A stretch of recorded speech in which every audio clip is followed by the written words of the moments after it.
একদিনের কথা। একটি গ্রামে রাহুল আর সোহান দুই বন্ধু থাকত। তারা সারাদিন একসাথে খেলত আর হাসি আনন্দে সময় কাটাত।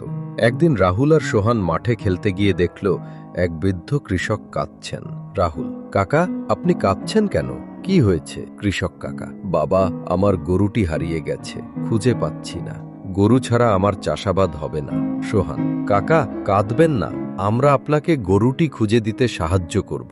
তারা দুজনে গরুটিকে খুঁজতে বেরিয়ে পড়ল। অনেক খোঁজাখুঁজির পর তারা দেখল গরুটি জঙ্গলের ভেতরে বাঁধা। রাহুল: ওহ, গরুটি তো এখানে, কিন্তু দড়ি খুব শক্ত করে বাঁধা।